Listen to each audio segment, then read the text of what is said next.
जय जगदम्बे। नारायणी अम्बे जय जगदम्बे, भगवती अम्बे जय जगदम्बे। नारायणी अम्बे जय जगदम्बे, भगवती अम्बे जय जगदम्बे। नारायणी अम्बे जय जगदम्बे। जय भवानी जय अम्बे, जय भवानी जय अम्बे, जय भवानी जय अम्बे, जय भवानी जय अम्बे, जय भवानी जय अम्बे। भगवती अम्बे जय जगदम्बे। नारायणी अम्बे जय जगदम्बे, भगवती अम्बे जय जगदम्बे। नारायणी अम्बे जय जगदम्बे, भगवती अम्बे जय जगदम्बे।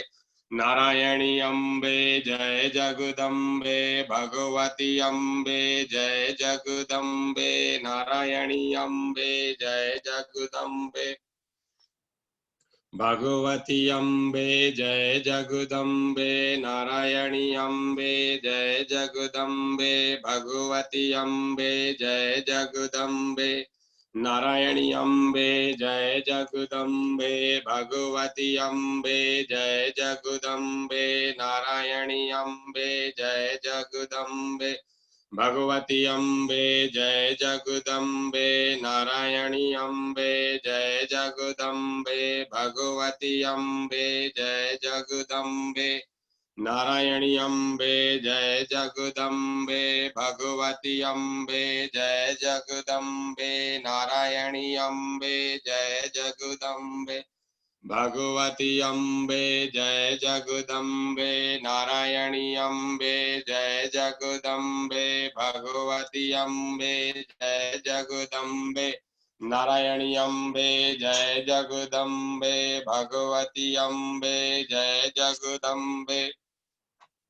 नारायणी अम्बे जय जगदम्बे, भगवती अम्बे जय जगदम्बे।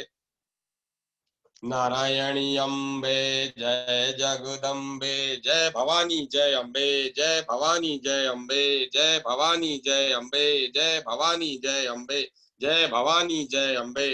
भगवती अम्बे जय जगदम्बे। नारायणी अम्बे जय जगदम्बे, भगवती अम्बे जय जगदम्बे। नारायणी अम्बे जय जगदम्बे, भगवती अम्बे जय जगदम्बे।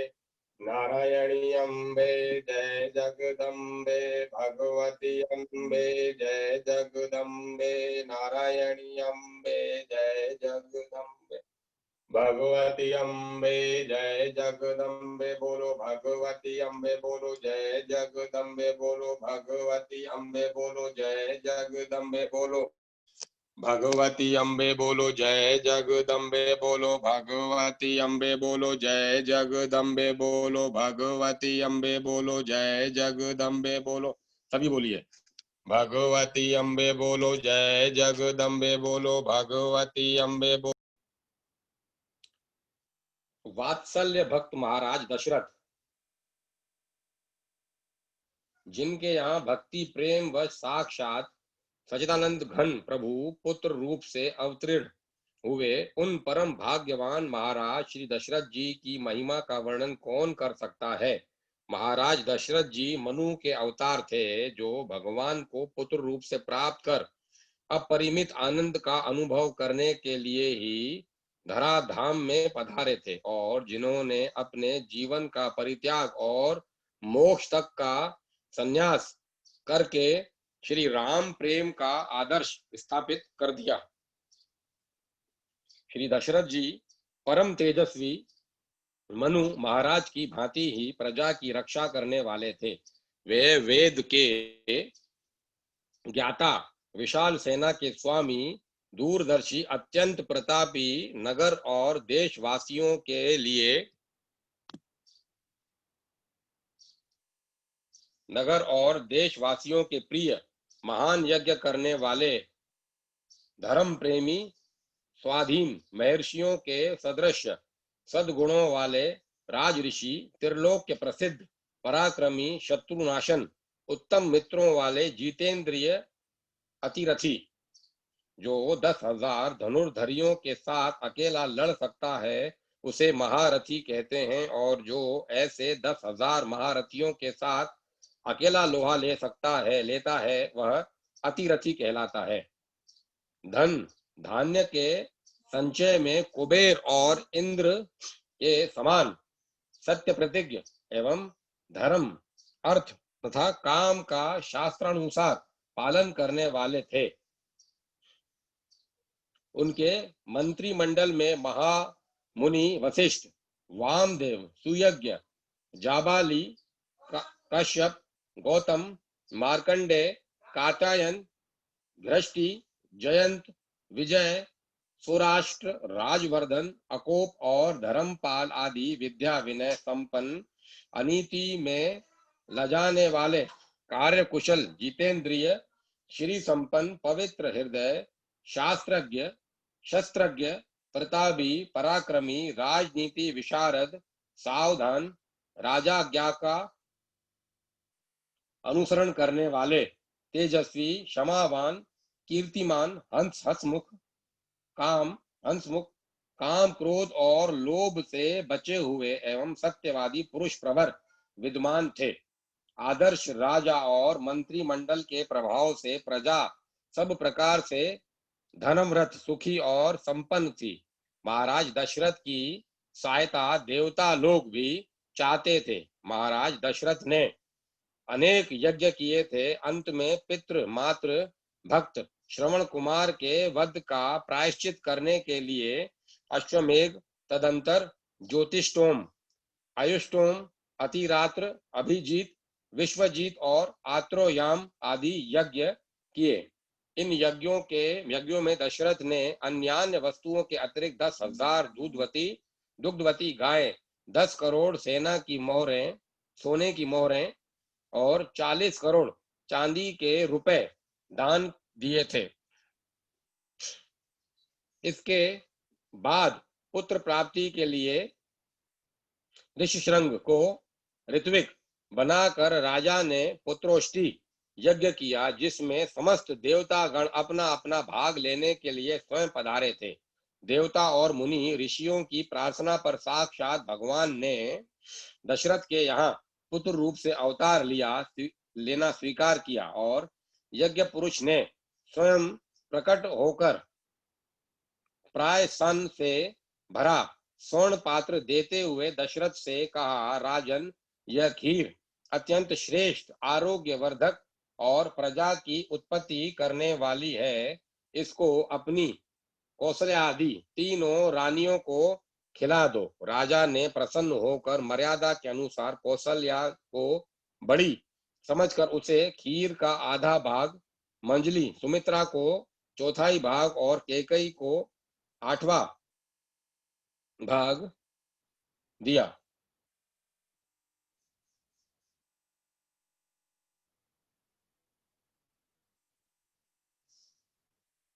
सुमित्रा जी बड़ी थी, इससे उनको समानार्थ अधिक देना उचित था। इसीलिए बचा हुआ अष्टांग राजा ने फिर सुमित्रा जी को दे दिया, जिससे कौशल्या जी के श्री राम सुमित्रा जी के दो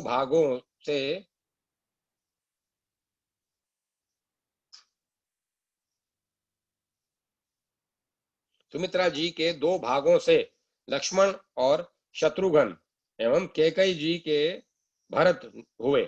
इस प्रकार भगवान ने 4 रूपों से अवतार लिया। राजा को चारों ही पुत्र परम प्रिय थे, परंतु इन सब में श्री राम पर उनका विशेष प्रेम था। होना ही चाहिए, क्योंकि इन्हीं के लिए तो जन्म धारण कर सहस्त्रों वर्ष प्रतीक्षा की गई थी। वे राम का अपनी आंखों से क्षण भर के लिए भी ओझल होना नहीं सह सकते थे।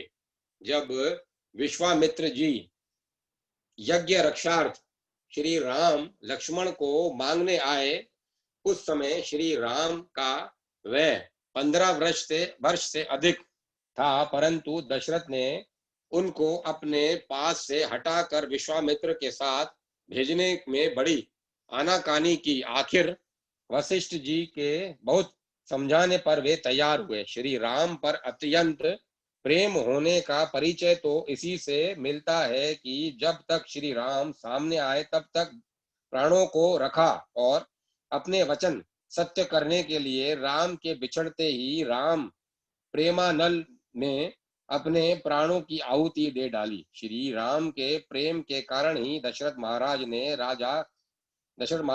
राजा के साथ शर्त को चूकने पर भी भरत के बदले श्री राम को युवराज पद पर अभिषिक्त करना चाहा था। अवश्य ही ज्येष्ठ पुत्र के अभिषेक की कुल परंपरा एवं भरत के त्याग, आज्ञा वाहकता, धर्म परायणता, शील और राम प्रेम आदि सद्गुण भी राजा के इस मनोरथ के में कारण और सहायक हुए थे। परंतु भगवान ने कैकेयी की मति फेर कर एक ही साथ कई काम करा दिए। जगत में आदर्श मर्यादा स्थापित हो गई, जिसके लिए श्री भगवान ने अवतार लिया था। इनमें निम्नलिखित 12 आदर्श मुख्य हैं। दशरथ की सत्य रक्षा और श्री राम प्रेम। श्री एक दशरथ की सत्य रक्षा और श्री राम प्रेम। 2 श्री राम के वन गमन से राक्षस वदादि रूप कार्यों द्वारा दुष्ट दलन। 3 श्री भरत का त्याग और आदर्श भातृ प्रेम। 4 लक्ष्मण जी का ब्रह्मचर्य, सेवा भाव, राम परायणता और त्याग। 5 श्री सीता जी का आदर्श पवित्र पातिव्रत धर्म। 6 श्री कौशल्या जी का पुत्र प्रेम, पुत्र वधु प्रेम, पातिव्रत धर्म प्रेम और राजनीति कुशलता। 7 श्री सुमित्रा जी का श्री राम प्रेम, त्याग और राजनीति कुशलता। 8 कैकेयी का बदनाम और तिरस्कृत होकर भी प्रिय राम काज करना। 9 श्री हनुमान जी की निष्काम प्रेमा भक्ति। 10 श्री विभीषण जी की शरणागति और अभय प्राप्ति। 11 सुग्रीव के साथ श्री राम की आदर्श मित्रता। 12 रावण आदि अत्याचारियों का अंत में विनाश और उद्धार। यदि भगवान श्री राम को वनवास न होता तो इन मर्यादाओं की स्थापना का अवसर ही शायद न आता। ये सभी मर्यादाएं आदर्श और अनुकरणीय हैं। जो कुछ भी हो, महाराज दशरथ ने तो श्री राम का वियोग होते ही अपनी जीवन लीला समाप्त कर प्रेम की टेक रख ली। जिय मरण फलु दशरथ पावा, अंड अनेक अमल जसु छावा। जियत राम विधु बदनु निहारा, राम बिरह करि मरण सवारा। श्री दशरथ जी की मृत्यु सुधर गई। राम के विरह में प्राण देकर उन्होंने आदर्श स्थापित कर दिया। दशरथ जी के समान भाग्यवान कौन होगा, जिन्होंने श्री राम दर्शन लालसा में अनन्य भाव से राम परायण हो, राम के लिए और राम राम पुकारते हुए प्राणों का त्याग किया। श्री राम में लंका विजय के बाद पुनः दशरथ के दर्शन होते हैं।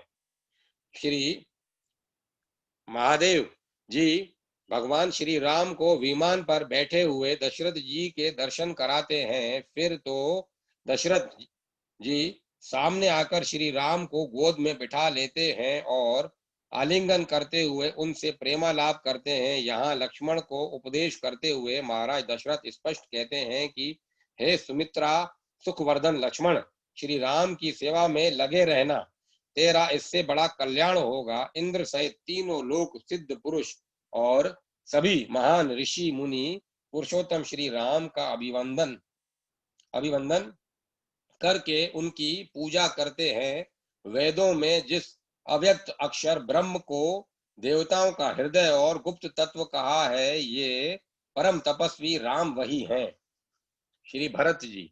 भरत सरिस को राम सनेही, जगु जप राम राम जप जेहि। श्री भरत जी राम के ही स्वरूप हैं। वे व्यवहार अवतार, व्यूहा अवतार माने जाते हैं और उनका वर्णन ऐसा ही है। भरत राम ही की अनुहारी, सहसा लखी न सकहि नर नारी। विश्व का भरण पोषण करने वाले होने से ही उनका नाम भरत पड़ा। धर्म के आधार पर सृष्टि है, धर्म ही धरा को धारण करता है, धर्म है इसीलिए संसार चल रहा है। संसार की तो बात जाने दीजिए, यदि एक गांव में से पूरा का पूरा धर्म चला जाए, वहां कोई धर्मात्मा किसी समय न रहे तो उस गांव का तत्काल नाश हो जाता है। भरत जी ने धर्म के उसी धुर्रे आदर्श को धारण किया। जो न होत जग जन्म भरत को, सकल धर्म धुर धरणी धरत को। जन्म से ही भरतलाल श्री राम के प्रेम की मूर्ति थे। वे सदा श्री राम के सुख, उनकी प्रसन्नता में ही प्रसन्न रहते थे। मैंपन का भान उनमें कभी आया ही नहीं। उन्होंने स्वयं कहा था, मसु महु सने सकोच बस, सन्मुख कहीं न बैन, दर्शन त्रिपत त्रिपित त्रिपित न अजू, लगी प्रेम पियो पियो से नैन। बड़े ही संकोची स्वभाव था भरतलाल का। अपने बड़े भाई के सामने वे संकोच की ही मूर्ति बने रहते थे। ऐसे संकोची जैसे अनुरागी, ऐसे संकोची ऐसे अनुरागी, ऐसे भात्र भक्त भावमय को जब पता लगा कि माता केकई ने उन्हें राज्य देने के लिए श्री राम को वनवास दे दिया है, तब उनकी व्यथा का पार नहीं रहा। कैकई को उन्होंने बड़े कठोर वचन कहे, परंतु ऐसी अवस्था में भी वे दयानिधि किसी का कष्ट नहीं सह पाते थे। जिस मंथरा ने यह सब उत्पात किया था, उसी को जब शत्रुघ्न लाल दंड देने लगे, तब भरत जी ने छोड़ा दिया। धैर्य के साथ पिता का औधर्व देख कृत्य करके भरत जी श्री राम को वन से लौटाने के लिए चले। राज्य की रक्षा का उन्होंने प्रबंध कर दिया था। अयोध्या का जो साम्राज्य देवताओं को भी लुभाता था, उस राज्य को, उस संपत्ति को भरत ने तृण से भी तुच्छ मानकर छोड़ दिया। वे बार बार यह सोचते थे, श्री राम, माता जानकी और लक्ष्मण अपने सुकुमार चरणों से वन के कठोर मार्ग में भटकते होंगे। यही व्यथा उन्हें व्याकुल किए थी। वे भारद्वाज जी से कहते हैं, राम लखन सिय बिनु पग पनहि, करी मुनि बेश फिर ही बनहि, अजी बसन फल असन मही, शयन दासी कुश पात, बसी तरु तर निज नित, सहज हिम आतप वर्षापात, एहि दुख दाह दही दिन छाती, भूख न बासर नींद न राती। वे स्वयं मार्ग में उपवास करते, कंद मूल खाते और भूमि पर शयन करते थे। साथ में रथ अश्व गज चल रहे थे, किंतु भरतलाल पैदल चलते थे।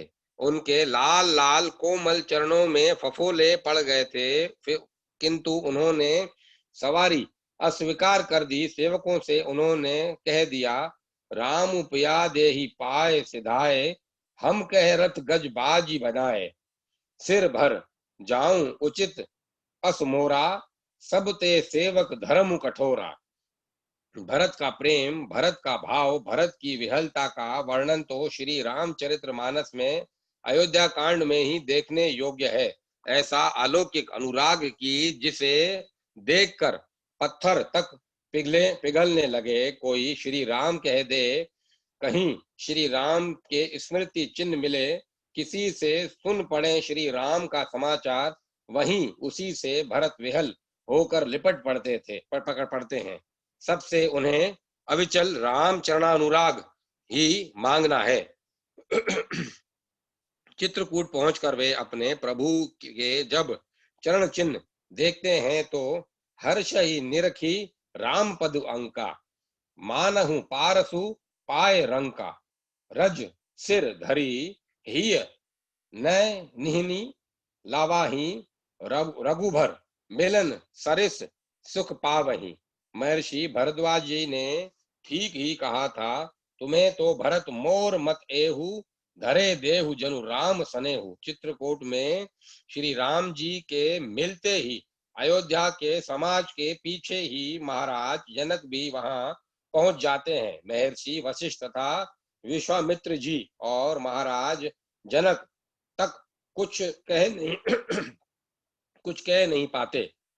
सब लोग परिस्थिति की विषमता देखकर थकित हो जाते हैं।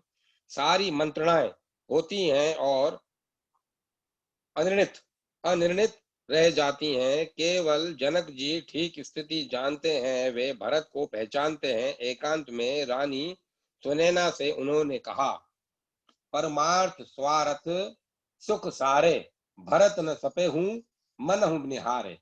साधन सिद्धि राम पग ने हूँ, मोहि लखी परत भरत मत एहू। बोरहु भरत न पोहि पोल ही मनसहु राम रजाई। श्री राम क्या आज्ञा दें। वे भक्त वत्सल हैं। भरत पर उनका असीम स्नेह है। वे भरत के लिए सब कुछ त्याग सकते हैं। उन्होंने स्पष्ट कह दिया, मनु प्रसन्न करी सकुच तजी, कहूं करो सोई आजू। परंतु धन्य है भरतलाल, धन्य है उनका अनुराग। आराध्य को जो प्रिय हो, जिसमें श्री राम को प्रसन्नता हो, जो करने से श्री रघुनाथ को संकोच न हो, वही उन्हें प्रिय है। उन्हें चाहे जितना कष्ट सहना पड़े, किंतु श्री राम को तनिक भी संकोच नहीं होना चाहिए। उनका अविचल निश्चय है, जो सेवक साहिबी संकोची, निज सुख चही तासुमति पोची। अतएव श्री राम की प्रसन्नता के लिए उनकी चरण पादुका का लेकर भरत अयोध्या लौट आए। अतएव श्री राम की प्रसन्नता के लिए उनकी चरण पादुका लेकर भरत अयोध्या लौट आए। राज सिंहासन पर पादुकाएं पधराई गई। राम वन में रहे और भरत राज सदन के सुख भोगे। यह संभव नहीं था। अयोध्या से बाहर नंदीग्राम में भूमि में गड्ढा खोदकर कुश का आसन बिछाकर उन्होंने 14 वर्ष वे महातापस बिना लेटे बैठे रहे। गौमूत्र यावक व्रत ले रखा था। उन्होंने गाय को जो खिला देने पर वह जो गोबर कर गोबर में निकलता है, उसी को गौमूत्र ने पकाकर वे ग्रहण करते थे। 14 वर्ष उनकी अवस्था कैसी रही, यह गोस्वामी तुलसीदास बतलाते हैं। पुलक गात हिय सिंह रघुबीरा, जिह नाम जप लोचन नीरू। पुलक गात हिय सिंह रघुबीरू, जिह नाम जप लोचन नीरू। भरत जी ने इसी प्रकार वे अवधि के वर्ष बिताए। उनका दृढ़ निश्चय था, बीते अवधि रही जो प्राणा, अवध कवन जग मोहि समाना। श्री राम भी उसे भली भांति जानते थे। उन्होंने भी विभीषण से कहा, बीते अवधि जाए जो जियत न पाऊ वीर। इसीलिए श्री रघुनाथ जी ने हनुमान जी को पहले ही भरत के पास भेज दिया था। जब पुष्पक से श्री राघवेंद्र जी आए, उन्होंने अपने तपस्या से कृश हुए जटा बढ़ाए भाई को देखा। उन्होंने देखा कि भरत जी उनकी चरण पादुकाएं मस्तक पर रखे चले आ रहे हैं। प्रेम विहल राम ने भाई को हृदय से लिपटा लिया। तत्वतः भरत और राम नित्य अभिन्न हैं। श्री अयोध्या में या नित्य साकेत में भरत लाल सदा श्री राम जी की सेवा में संलग्न उनके समीप ही रहते हैं। श्री लक्ष्मण जी बंदऊ लक्ष्मण पद जल जाता, शीतल सुभग भगत सुखदाता। रघुपति की रति विमल पताका, दंड समान बहु जस जाका। श्री राम के चक्रव्यूह स्वरूप में से ही एक रूप उनका लक्ष्मण जी है। वाल्मीकि जी ने उन्हें जो सहस शीसु अहिसु महिधरु कहकर भगवान शेष का अवतार बताया है। श्री राम की सेवा करना ही उनके जीवन का एकमात्र व्रत है। जब वे बहुत छोटे थे, पलने में रहते थे, तभी से श्री राघव के अनुयायी थे। बारही ते निज हित पति जानी लक्ष्मण राम चरण रति मानी। जब श्री विश्वामित्र जी की यज्ञ रक्षा करने ये राम जी के साथ गए, तब बड़े भाई की संपूर्ण सेवा स्वयं ही करते थे। रात्रि में जब दोनों भाई मुनि विश्वामित्र के चरण दबाकर उनकी आज्ञा से विश्राम करने आते, तब लक्ष्मण जी बड़े भाई के चरण दबाने लगते और बार बार बहुत कहने पर तब कहीं सोने के लिए जाते। प्रातः काल भी वे श्री राम से पहले ही जग जाते। लक्ष्मण जी बड़े ही स्नेह में कोमल स्वभाव के थे। उनके इस स्वभाव का अनेक बार लोगों को पता लगा, किंतु कोई श्री राम का किसी भी प्रकार अपमान या अनिष्ट करता जान पड़े, यह उन्हें सहन नहीं होता था। फिर ये अत्यंत उग्र हो उठते थे और तब किसी को कुछ भी नहीं गिनते थे। जब जनकपुर में राजाओं के द्वारा धनुष न उठने पर जनक जी ने कहा, मैंने समझ लिया कि अब पृथ्वी में कोई वीर नहीं रहा, वीर विहीन मही में जानी। तब कुमार लक्ष्मण को लगा कि इससे तो श्री राम के बल का भी तिरस्कार होता है। वे यह सोचते ही उग्र हो उठे। उन्होंने जनक जी को चुनौती देकर अपना शौर्य प्रकट किया। इसी प्रकार जब परशुराम जी बिगड़ते डांटते आए, तब श्री लक्ष्मण जी से उनका डर पर सहा नहीं गया। वे ये श्री राम को अपना स्वामी मानते थे। सेवक के रहते स्वामी का तिरस्कार हो, ऐसे सेवक को धिक्कार है। परशुराम जी को इन्होंने उत्तर ही नहीं दिया, उनकी युद्ध की चुनौती तक का उपहास कर दिया। ऐसे परम भक्त लक्ष्मण ने जब सुना कि पिता ने माता कैकेयी के कहने से राम को वनवास देना निश्चित किया है, तब कैकेयी और राजा पर उन्हें बड़ा क्रोध आया, परंतु श्री राम की इच्छा के विरुद्ध कुछ भी करना उन्हें अभिष्ट नहीं था। यदि राम जी वन को जाते हैं तो लक्ष्मण कहाँ अयोध्या में रहने वाले हैं, यह बात सभी जानते थे। जब प्रभु ने राजधर्म पिता माता की सेवा का कर्तव्य समझाकर उन्हें रहने को कहा, तब इनका मुख सूख गया। व्याकुल होकर बड़े भाई के चरण पकड़ लिए उन्होंने और रोते रोते प्रार्थना करने लगे। गुर पितु मात न जानहु काहू, कहूं सुभाऊ नाथ पति आहू। जह लगी जगत सने सगाई, प्रीति प्रतीति निगम निजु गाई। मोरे सबई एक तुम है स्वामी, दीन बंधु और अंतर जामी। धर्म नीति उपदेशी ताही, कीरति भूति सुगति प्रिय जाही। मन क्रम वचन चरण रत रोई, कृपा सिंधु परिहरि की सोई। अयोध्या का राज सदन, माता पिता का प्यार, राज्य के सुख भोग छोड़कर घोर वन में भटकना स्वीकार किया। लक्ष्मण ने श्री राम ने उन्हें साथ चलने की आज्ञा दी तो उन्हें यह वरदान प्रतीत हुआ। वलकल वस्त्र धारण करके अयोध्या से उन्होंने श्री राम का अनुगमन किया। माता सुमित्रा ने अपने इस पुत्र को आदेश दिया था, रागु रोषु ईर्षा मधु मोहु, जनई सपने हूँ इह के बस हूँ। सकल प्रकार बेकार बिहाई, मन क्रम वचन करे हूँ सेवकाई।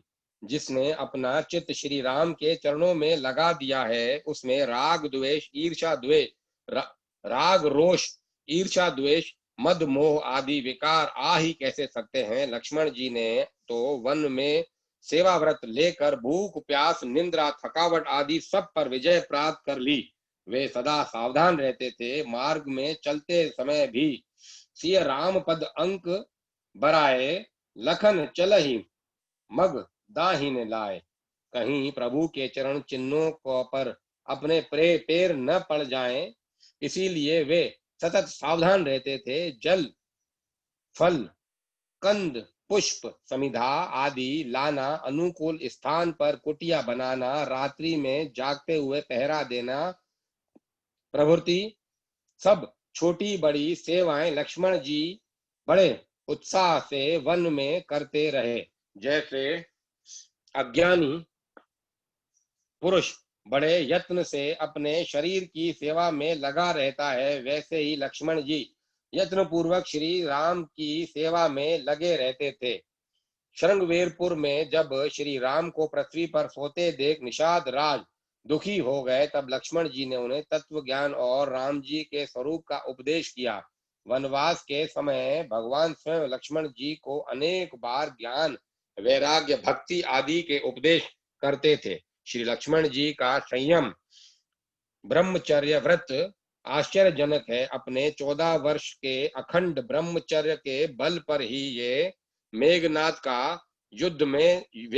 को युद्ध में जीत सके थे। जब सुग्रीव ने ऋषिमुख पहुंचने पर सीता जी के द्वारा गिराए आभूषण दिए, तब श्री रघुनाथ जी उन्हें लक्ष्मण को दिखाकर पूछने लगे, देखो ये जानकी जी के ही आभूषण है ना? उस समय लक्ष्मण जी ने उत्तर दिया, केयूरनेव जानामि कुंडले नुपुरे तवे जानामि नित्य पादाभिवंदनात्। प्रभु, मैं केयूर और कुंडलों को नहीं पहचानता, मैं तो केवल नुपुरों को नित्य चरण वंदन के समय देखते रहने से पहचानता हूँ। इस निष्ठा और संयम की कोई क्या महिमा वर्णन करेगा। लगभग 14 वर्ष बराबर साथ रहे। अनेक बार श्री राम के वन में जाने पर अकेले रक्षक बने रहे। सब प्रकार की छोटी बड़ी सेवा करते रहे, किंतु कभी जानकी जी के चरणों से ऊपर दृष्टि गई ही नहीं। धन्य मर्यादा। मारीच के छल से जब श्री राम जी उसके पीछे धनुष पर बाण चढ़ाकर दौड़ गए और उस राक्षस की कपट भरी पुकार सुनकर सीता जी ने भगवान की लीला संपन्न करने के लिए लक्ष्मण जी की नियत पर ही संदेह नाट्य किया, तब भगवान की आज्ञा न होने पर भी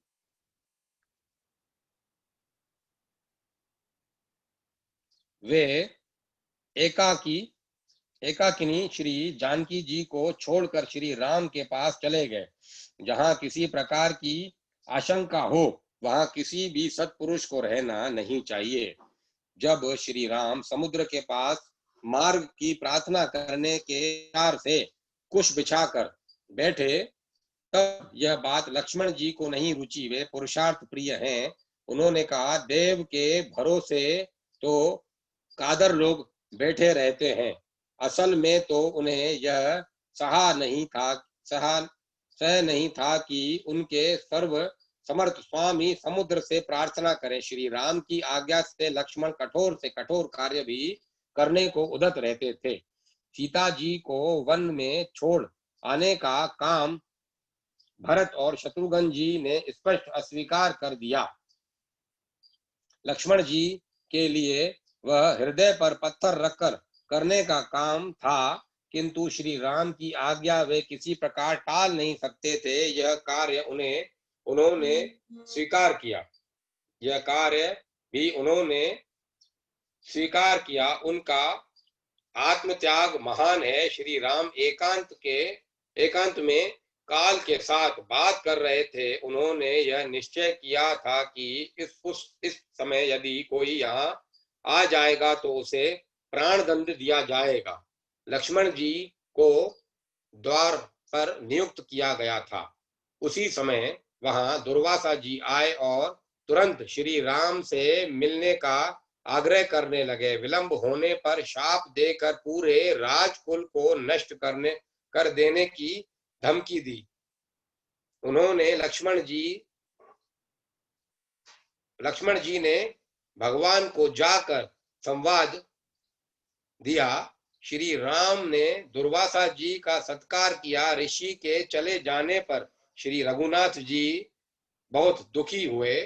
प्रतिज्ञा के अनुसार लक्ष्मण जी को उस समय भीतर जाने के लिए प्राण दंड होना चाहिए था।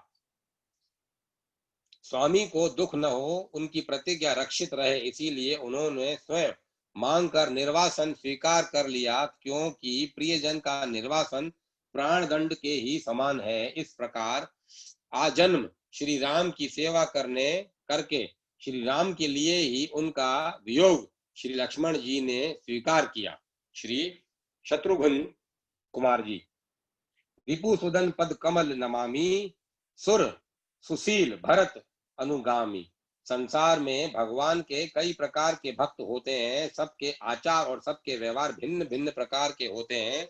शत्रुघ्न कुमार उन सब भक्तों में विलक्षण हैं। ये वे मूक कर्म योगी हैं। उन्हें न के कुछ करना, न उन्हें न कुछ कहना रहता, न पूछना रहता। भगवान के भक्त का अनुगमन करना, भक्त की सेवा करना, भक्त के ही पीछे लगे रहना, ये सबसे सुगम साधन है। भगवान क्या करते हैं, कब कृपा करेंगे, कैसे कृपा करेंगे, इन बातों को सोचना छोड़कर किसी सच्चे प्रेमी संत की शरण ले लेना और निश्चिंत होकर उसकी सेवा करना, उसी पर अपने को छोड़ देना अनेक महाभाग पुरुषों में देखा गया है। शत्रुघ्न कुमार ने भी इस प्रकार भगवान के परम प्रिय भक्त श्री भरत लाल जी की सेवा को अपना आदर्श बना लिया था और इससे वे कभी भी विचलित नहीं हुए। शत्रुघ्न जी विषय में ग्रंथों विषयों में शत्रुघ्न जी विषय में ग्रंथों में बहुत ही कम चर्चा आई है, पर जो आई है उससे उनकी एकांत निष्ठा का पूरा परिचय मिलता है। उन्होंने भरत जी का आश्रय लिया और फिर एक बार भी उस आश्रय से पृथक नहीं हुए। कोई भी यह सोच तक नहीं सकता था कि शत्रुघ्न कभी भरत से अलग रह सकते हैं। चित्रकूट में परीक्षा के लिए जब वशिष्ठ जी ने भरतलाल से कहा, श्री राम लक्ष्मण अयोध्या लौट जाएं और तुम दोनों भाई वन को जाओ, तब बिना एक क्षण के विलंब के भरत जी ने उसे स्वीकार कर लिया। शत्रुघ्न से भी पूछना चाहिए, यह सोचने की आवश्यकता, मानना तो शत्रुघ्न के भाव पर अविश्वास करना होता। एक बार ननिहाल से जब भरत शत्रुघ्न लौटे, तब मंत्रा पर छोटे कुमार का रोष प्रकट हुआ। वे उस कुटिला को बहुत कठोर दंड देना चाहते थे। दया करके भरत जी ने उन्हें रोक दिया। इसके पश्चात वे शांत हो गए, फिर किसी से वे रुष्ट नहीं हुए। चित्रकूट से लौटने पर भरत जी ने नंदीग्राम में तपस्वी बनकर रहने लगे। माताओं की, राज परिवार की, सेवकों की, सभी की व्यवस्था का भार शत्रुघ्न जी पर पड़ा। शत्रुघ्न जी क्या किसी से कम दुख शत्रुघ्न जी को क्या किसी से कम दुख था? श्री राम के वनवास से उन्हें कम पीड़ा हुई थी। ऐसी व्यथा में सारे भोग सुख काटने दौड़ते हैं। उस समय सब कुछ छोड़कर व्रत, उपवास, संयम, नियम, तप करने से आत्मतोष होता है। हृदय की पीड़ा कुछ घटती है, परंतु जब हृदय पीड़ा से हाहाकार कर रहा हो, जब वस्त्र आभूषण जलती अग्नि से लगते हों, तब दूसरों को प्रसन्न करने के लिए, दूसरों को सुख देने के लिए हृदय दबाकर मुख पर हंसी बसाए रखकर उन सब को स्वीकार करना कितना बड़ा तप है, इसका कोई सहृदय अनुभवी पुरुष ही अनुमान कर सकता है। शत्रुघ्न जी माताओं की सेवा का भार उन दुखिनियों माताओं को समान भाव से प्रसन्न रखना था। शत्रुघ्न स्वयं वस्त्राभरण से सजे न रहे, प्रसन्न न दिखे, तो माताओं का शोक जग जाएगा। उन्हें अपार पीड़ा होगी। अतएव शत्रुघ्न जी ने 14 वर्ष अंदर से भगवान के साथ पूरी योग रखते हुए, पूर्ण संयम पालते हुए, भोग को स्वीकार करके प्रसन्न रहने की मुद्रा रखने का सबसे कठोर तप किया। उन्होंने सबसे कठिन कर्तव्य का पूरा 14 वर्ष का निर्वाह किया। श्री राम राज्याभिषेक के पश्चात रघुनाथ जी की आज्ञा से लवण नामक असुर को मारकर शत्रुघ्न जी ने मधुपुरी बसाई, वहां राज्य की स्थापना की और पीछे वहां का राज्य अपने पुत्र को देकर फिर वे श्री राम के समीप पहुंच गए। पूरे जीवन में वे भरतलाल की आज्ञा के अनुवर्ती थे। राम भक्त राजा सूरत। सब साधन कर फल यह भाई, बजहि राम सब काम बिहाई। कुंडलपुर के राजा सूरत परम धार्मिक एवं भगवत भक्त थे। जब उनके पास कोई मनुष्य किसी काम से जाता तब वे उससे पूछते, भाई तुम्हें अपने वर्णाश्रम धर्म का ज्ञान तो है, तुम एक पत्नी व्रत का पालन तो करते हो, दूसरे के धन को लेने और दूसरे की निंदा करने में तो तुम्हारा मन नहीं चाहता, वेद के विरुद्ध तो तुम कोई आचरण नहीं करते, भगवान श्री राम का तुम सदा स्मरण तो करते हो, जो धर्म विरुद्ध चलने वाले पापी हैं वे तो मेरे राज्य में थोड़ी देर भी नहीं रह सकते। उनके राज्य में कोई मन से भी पाप करने वाला नहीं था, पर धन तथा पर स्त्री की और किसी का चित्त भूल कर भी नहीं जाता था। सब निष्पाप थे। सब भगवान श्री राम के नाम और गुणों की चर्चा छोड़कर उससे विपरीत बातें या कठोर शब्द बोलना नहीं जानते थे। फलतः उस राज्य में यमदूतों का प्रवेश ही नहीं था। जब सब जीवन मुक्त थे, वहां एक समय स्वयं यम जटाधारी मुनि का वेश बनाकर राजा की भक्ति को परखने वहां आए।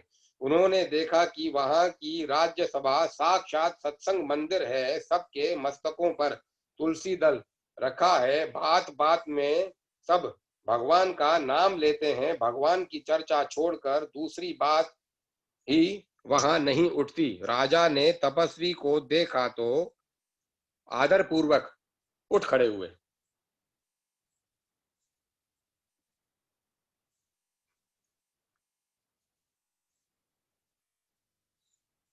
ऊंचे आसन पर बैठाकर उनका पूजन किया और कहने लगे, आज मेरा जीवन धन्य हो गया। आप जैसे सत्पुरुषों का दर्शन बड़ा ही दुर्लभ है। अब मुझ पर कृपा करके भुवन पावनी हरि कथा सुनाइए। राजा की बात सुनकर बड़े जोर से हंसते हुए मुनि बोले, कौन हरि, किसकी कथा? यह तुम क्या मूर्खों जैसी बात करते हो? संसार में कर्म ही प्रधान है। जो जैसा कर्म करता है वैसा ही फल पाता है। तुम भी सत्कर्म किया करो। व्यर्थ हरि हरि क्यों करते हो? भगवत भक्त राजा को मुनि की बात से बड़ा क्षोभ हुआ। उन्होंने नम्रता से कहा, आप भगवान की निंदा क्यों करते हैं? आपको स्मरण रखना चाहिए कि कर्मों का सर्वोत्तम फल भोगने वाले देवराज इंद्र तथा ब्रह्मा जी को भी भोग समाप्त होने पर गिरना पड़ता है, किंतु श्री राम के सेवकों का पतन नहीं होता। ध्रुव, प्रहलाद आदि का चरित्र आप जानते ही हैं। भगवान की निंदा करने वालों को यमराज के दूत घोर नरकों में पटक देते हैं। आप तो ब्राह्मण हैं, फिर भगवान की निंदा करें, यह तो उचित नहीं है। राजा की भक्ति से प्रसन्न होकर यमराज अपने रूप में प्रकट हो गए और उन्होंने राजा से वरदान मांगने को कहा। राजा सूरत उन भगवत आचार्यों के चरणों में गिर पड़े। उन्होंने वरदान मांगा, जब तक भगवान श्री रामावतार लेकर यहाँ न पधारे तब तक मेरी मृत्यु न हो। यमराज तथास्तु कहकर अंतर ध्यान हो गए। राजा सूरत बड़ी उत्कंठा से अपने आराध्य के पधारने की प्रतीक्षा कर रहे थे। उन्हें भगवान के अयोध्या में अवतार ग्रहण का समाचार मिला। मिथिला में श्री राम के द्वारा धनुष तोड़ने का समाचार मिला, वनवास का समाचार मिला और रावण वध आदि का समाचार भी मिला। उनकी उत्कंठा बढ़ती ही जाती थी। भगवान श्री राम जब अश्वमेघ यज्ञ करने लगे तब राजा ने अपने दूत राज्य के चारों ओर सावधानी से नियुक्त कर दिए। एक दिन कुछ दूतों ने आकर समाचार दिया, अयोध्याधिपति महाराज श्री राम के अश्वमेघ का अश्व राज्य सीमा में के पास से जा रहा है। उसके भाल पर विजय पट लगा हुआ है। राजा इस संवाद से बड़े ही प्रसन्न हुए। उन्होंने सोचा कि अब मुझे अवश्य अपने आराध्य के दर्शन होंगे। सेवकों को उन्होंने यज्ञिक अश्व पकड़ लेने की आज्ञा दी। राजा आज्ञा से घोड़ा पकड़ लिया गया। युद्ध की तैयारी होने लगी। राजा सूरत अपने 10 पुत्रों के साथ युद्ध गृह क्षेत्र में आ डटे। शत्रुघ्न जी अश्व की रक्षा सेना के साथ कर रहे थे। उनको घोड़े के पीछे पीछे चलना था। घोड़ा पकड़ा गया।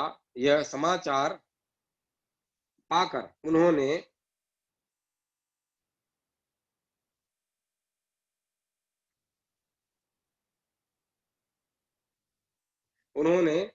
उद्दंड को दूत अंगद को दूत बनाकर सूरत के पास भेजा। अंगद जी ने बल प्रताप का वर्णन करके घोड़ा छोड़ देने के लिए राजा से कहा। राजा ने कहा, आप जो भी कह रहे हैं सब सत्य है। अयोध्या के प्रताप को मैं जानता हूं। अपने आराध्य के छोटे भाई शत्रुघ्न जी की शूरता का मुझे ज्ञान है। मेरा राज्य छोटा है, मेरी शक्ति अल्प है, यह भी मैं जानता हूं, किंतु शत्रुघ्न के भय से मैं अश्व नहीं छोड़ूंगा। मैं उन दया में श्री राम के भरोसे से ही धर्म युद्ध करने को तैयार हुआ हूं। श्री राम के तेज बल प्रताप से मैं शत्रुघ्न जी से सबको जीत कर बंदी कर लूंगा, यह मुझे पूरा विश्वास है। मैं तो श्री राम का दास हूं। उनके चरणों में मुझे पुत्रों सहित पूरा राज्य, सब कोष, परिवार आदि समस्त सेना और अपने को भी चढ़ा देना है। किंतु जब तक मेरे प्रभु स्वयं यहाँ न पधारे मैं युद्ध से पीछे नहीं हटूंगा। अंगद जी लौट गए। युद्ध आरंभ हो गया। भयंकर संग्राम हुआ। राजा सूरत ने रामास्त्र का प्रयोग करके शत्रुघ्न जी के साथ कुशकल, उद्दंग, राम आदि सबका राजा सूरत ने रामास्त्र का प्रयोग करके शत्रुघ्न जी के साथ पुष्कल, अंगद, हनुमान आदि सबको बांध लिया। बंदी हुए हनुमान जी ने राजा के कहने पर श्री राम का स्मरण किया। हनुमान जी के स्मरण करते ही पुष्पक पर बैठकर भरत तथा लक्ष्मण जी से सेवित भगवान श्री रघुनाथ जी ऋषि मुनियों के साथ वहां आ पहुंचे। भगवान को पधारे देख राजा सूरत प्रेम से उन्मत्त हो गए। वे बार बार भगवान के चरणों में नमस्कार करने लगे। उनका यह अनवरत प्रणिपात रुकता ही नहीं था। श्री राम ने उनका प्रेम देखकर चतुर्भुज रूप से उन्हें दर्शन दिया और हृदय से लगा दिया। राजा सूरत भगवान के चरणों में गिरकर अपने अपराध की क्षमा मांगने लगे। श्री राघवेंद्र जी की कृपा दृष्टि पड़ते ही सबके बंधन छूट गए और सब घाव भर गए। मर्यादा पुरुषोत्तम ने राजा के शौर्य की प्रशंसा की। उन्हें आश्वासन दिया, राजन, क्षत्रियों का धर्म ही ऐसा है कि कर्तव्यवश स्वामी से भी युद्ध करना पड़ता है। इसमें कोई दोष नहीं है। तुमने जो मेरे लिए, मेरी प्रीति के लिए, मुझे पाने के लिए ही युद्ध किया है। तुम्हारी इस सुमर समर पूजा से मैं बहुत संतुष्ट हुआ हूँ। भगवान 4 दिन वहां राजा के आग्रह से रहे। पुत्रों सहित राजा ने भगवान तथा उनके पूरे परिकर की बड़ी ही भक्ति से सेवा की। चौथे दिन मुनि मंडली के साथ श्री राघवेंद्र जी अयोध्या पधारे। राजा सूरत ने अपने पुत्र चमक को राज्य सौंप दिया और वन में वे स्वयं सेना लेकर शत्रुघ्न जी के साथ घोड़े के पीछे भगवान की सेवा के निमित्त चल दिए। पूरा जीवन उन्होंने श्री राम की सेवा में ही बिताया और अंत में दिव्य साकेत धाम को पधारे। भगत चोल राज और भगत विष्णुदास ब्राह्मण। भगवान भक्ति भाव से के भूखे हैं, धन वैभव के नहीं। वे भक्त का हृदय देखते हैं, उसके द्वारा भेंट की जाने वाली वस्तु बहुमूल्य है। यहाँ तुच्छ इसकी और उनकी दृष्टि नहीं जाती। वे अपने प्रेमी भक्त के द्वारा प्रेम पूर्वक अर्पित किए हुए पत्र पुष्प फल जल आदि को बड़े प्रेम से भोग लगाते हैं। भक्त पुरुष चक्रवर्ती नरेश हो या अकिंचन भिक्षु, दोनों के लिए उनके हृदय में समान आदर है। भक्त के हृदय में तनिक भी अभिमान का अहंकार उदित हो यह भगवान को सह नहीं है। अभिमान शून्य अंकिंचन भक्त भक्ति भाव का अभिमान रखने वाले समृद्धिशाली पुरुष की अपेक्षा भगवान के दरबार में पहले पहुंचता है। अभिमान शून्य अंकिंचन भक्त भक्ति भाव का अभिमान रखने वाले समृद्धिशाली पुरुष की अपेक्षा भगवान के दरबार में पहले पहुंचता है। प्राचीन काल की बात है। दक्षिण भारत की कांची नगर में चोल नाम से प्रसिद्ध एक राजा राज्य करते थे। उन्हीं के नाम पर उनके अधीनस्थ प्रदेश को भी चोल कहा जाने लगा। राजा बड़े धर्मात्मा थे। उनके राज्य में कोई भी मनुष्य दरिद्र दुखी पापाचारी नहीं था। एक दिन महाराज चोल अनंत शयन नामक तीर्थ में गए। यह वही स्थान है जहां जगदीश्वर भगवान श्री विष्णु ने योग निद्रा का आश्रय लेकर शयन किया था। वहां राजा ने भगवान विष्णु के शेष शैया दिव्य विग्रह की विधि पूर्वक पूजा की। दिव्य मणियों की जगमगाती हुई माला भेंट की, मोतियों के हार चढ़ाए तथा स्वर्णमय सुंदर पुष्पों से भगवान के श्री अंगों को सजाया। फिर साष्टांग प्रणाम करके वे वहीं कुछ काल तक बैठे रहे। उसी समय एक ब्राह्मण देवता कुछ काल तक बैठे रहे। उसी समय एक ब्राह्मण देवता वहां आए। वे भी कांची नगरी के ही निवासी थे। उनका नाम विष्णु दत्त था। उन्होंने भगवान की पूजा के लिए अपने हाथ में तुलसी दल और जल ले रखा था। भगवत विग्रह के निकट जाकर ब्रह्म ऋषि विष्णु दास ने विष्णु सूक्त का पाठ करते हुए देवादिदेव भगवान को स्नान कराया और तुलसी दल एवं तुलसी मजरी से उनकी विधिवत पूजा की।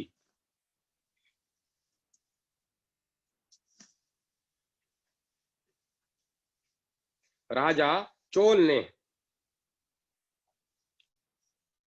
दिव्य रत्नों द्वारा जो भगवान की पूजा की वह सब तुलसी दलों से आच्छादित हो गई। यह देख धन वैभव का ही समादर करने वाले राजा चोल कुपित होकर बोले, विष्णुदास, मैंने मणियों और स्वर्णों से भगवान का जो श्रृंगार किया था उसकी कितनी शोभा हो रही थी। तुमने तुलसी दल चढ़ाकर उसे ढक दिया। बताओ तो ऐसा क्यों किया?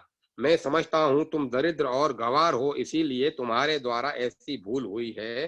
तुम्हारे मन में भगवान विष्णु के प्रति भक्ति भाव का सर्वथा अभाव प्रतीत होता है। राजा के इस प्रकार आक्षेप करने पर विष्णु दास ने कहा, महाराज, भक्ति क्या वस्तु है इससे आप सर्वथा अपरिचित हैं। केवल राजलक्ष्मी के कारण आपको अपनी श्रेष्ठता का अहंकार हो गया है। बतलाइए, आज से पहले आपने कितने वैष्णव व्रतों का पालन किया है? विष्णुदास जी की यह बात सुनकर राजा चोल हंस पड़े और उनका तिरस्कार करते हुए बोले, ब्राह्मण, तुम सदा के दरिद्र हो, मणियों और रत्नों का मूल्य क्या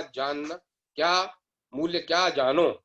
भला भगवान विष्णु के प्रति तुम में भक्ति ही कितनी है? क्या तुमने भगवान विष्णु को संतुष्ट करने का कोई महान यज्ञ किया है?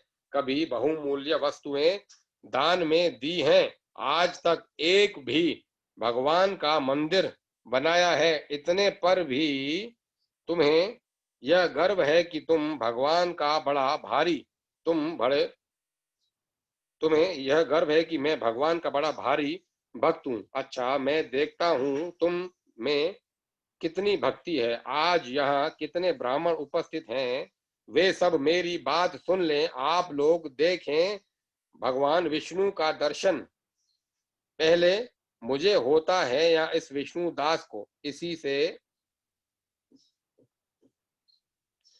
से किस में कितनी भक्ति है इसका निर्णय हो जाएगा। यूं कहकर राजा अपने भवन को चले गए।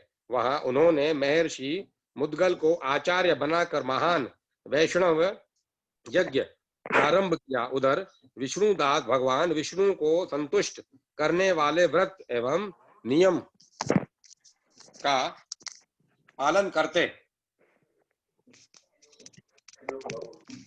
हुए वहीं भगवान के मंदिर में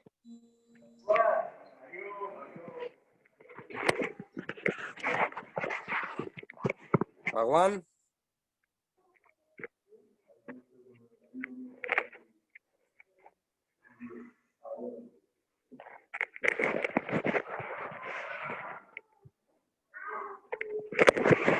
उधर यूं कहकर राजा अपने भवन को चले गए। वहां उन्होंने महर्षि मुद्गल को आचार्य बनाकर महान वैष्णव यज्ञ प्रारंभ किया। उधर विष्णुदास भगवान विष्णु को संतुष्ट करने वाले व्रत एवं नियमों का पालन करते हुए वहीं भगवान के मंदिर के समीप टिक गए।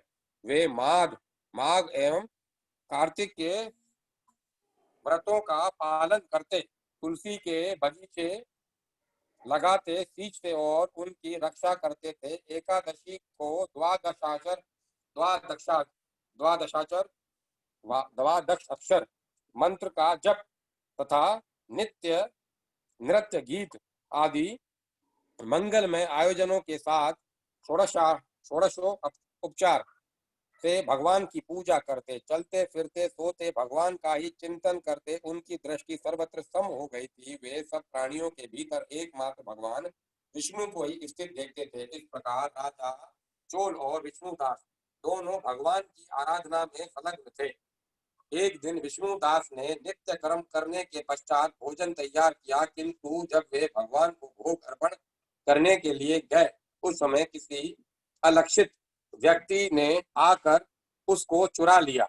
विष्णुदास ने लौट कर देखा, भोजन नहीं है, परंतु उन्होंने दोबारा भोजन नहीं बनाया, क्योंकि ऐसा करने पर सायंकाल की पूजा के लिए उन्हें अवकाश नहीं मिलता था।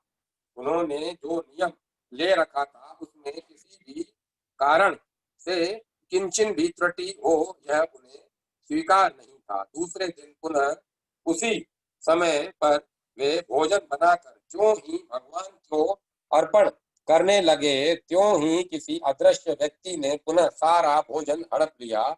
ये इस प्रकार लगातार 7 दिनों तक वे भूखे रह गए। इससे उनके मन में बड़ा विस्मय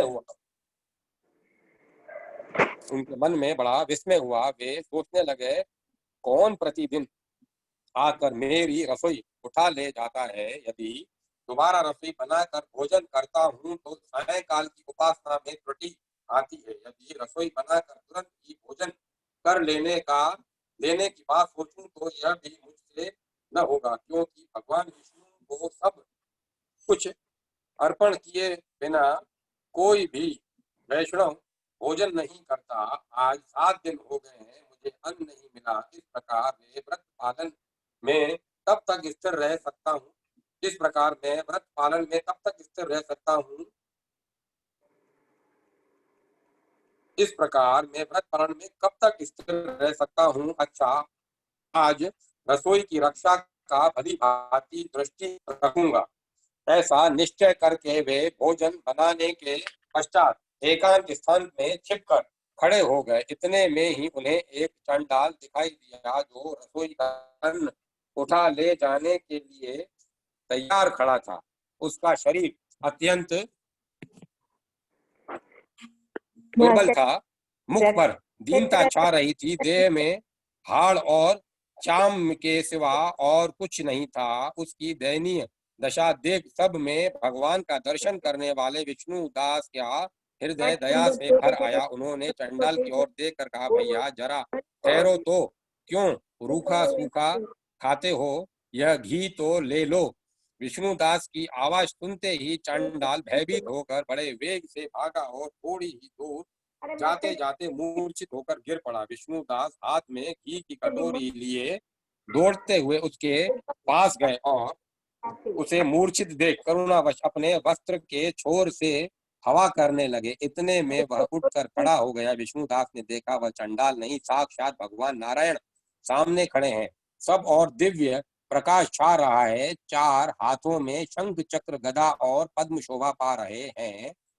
मुख पर मंद मंद मुस्कान सुशोभित है और नेत्रों से स्नेह और वात्सल्य की वर्षा हो रही है। अपने प्रभु को प्रत्यक्ष देखकर विष्णुदास हर्ष, रोमांच और आश्रुपात आदि सात्विक भावों के वशीभूत हो गए। स्तुति और नमस्कार करने के भी समर्थ न हो सके। भगवान ने अपनी भुजाएं फैलाकर विष्णुदास को छाती से लगा लिया और उन्हें अपने ही जैसा रूप देकर वे वैकुंठ धाम को ले चले।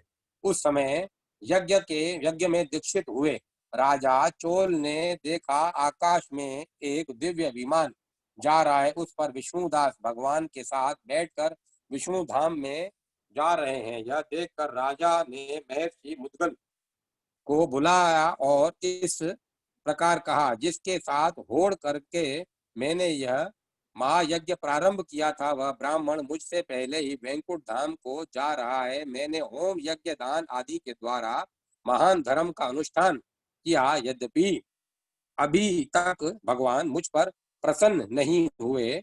विष्णुदास को केवल भक्ति के ही कारण भगवान ने मुझसे पहले ही अपना लिया जान पड़ता है। भगवान श्री हरि केवल दान और यज्ञों से संप्रसन्न नहीं होते, उनकी प्राप्ति में विशुद्ध भक्ति ही प्रधान कारण है। यूं कहकर राजा ने अपने भांजे को राज सिंहासन पर अभिषिक्त कर दिया और स्वयं यज्ञशाला में जाकर यज्ञ कुंड के सामने खड़े हो गए। फिर भगवान विष्णु को संबोधित करके 3 बार उच्च स्वर से निम्नांकित वचन बोले, भगवान विष्णु, आप मुझे मन वाणी शरीर और क्रिया द्वारा होने वाली भक्ति प्रदान कीजिए। यूं कहकर वे सबके देखते देखते अग्नि कुंड में कूद पड़े। राजा का अभिमान गल चुका था। भक्त वत्सल भगवान विष्णु उसी क्षण अग्नि कुंड में प्रकट हो गए। उन्होंने राजा को छाती से लगाकर एक श्रेष्ठ विमान पर बिठाया और उन्हें साथ ले वैकुंठ धाम को प्रस्थान किया। यही विष्णुदास और चोल वैकुंठ में भगवान विष्णु के पुण्यशील और सुशील नामक पार्षद हुए।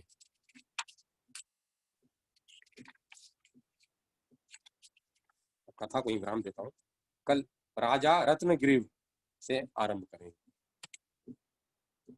ओम नमः शिवाय, ओम नमः शिवाय, हर हर भोले नमः शिवाय, ओम नमः शिवाय, ओम नमः शिवाय, हर हर भोले नमः शिवाय, ओम नमः शिवाय, ओम नमः शिवाय, हर हर भोले नमः शिवाय, ओम नमः शिवाय, ओम नमः शिवाय, हर हर भोले नमः शिवाय, ओम नमः शिवाय, ओम नमः शिवाय, हर हर भोले शिवाय।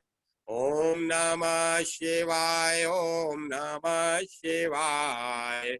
हर हर भोले नमः शिवाय। ओम नमः शिवाय, ओम नमः शिवाय। हर हर भोले नमः शिवाय। ओम नमः शिवाय, ओम नमः शिवाय। हर हर भोले नमः शिवाय। ओम नमः शिवाय, ओम नमः शिवाय। हर हर भोले नमः शिवाय। ओम नमः शिवाय, ओम नमः शिवाय। हर हर भोले नमः शिवाय। ओम नमः शिवाय, ओम नमः शिवाय। हर हर भोले नमः शिवाय। ओम नमः शिवाय, ओम नमः शिवाय। हर हर भोले नमः शिवाय। ओम नमः शिवाय, ओम नमः शिवाय। हर हर भोले नमः शिवाय। ओम नमः शिवाय, ओम नमः शिवाय। हर हर भोले नमः शिवाय। ओम नमः शिवाय, ओम नमः शिवाय। हर हर भोले नमः शिवाय। ओम नमः शिवाय, ओम नमः शिवाय। हर हर भोले नमः शिवाय। ओम नमः शिवाय, ओम नमः शिवाय। हर हर भोले नमः शिवाय। हर हर भोले नमः शिवाय। हर हर भोले नमः शिवाय।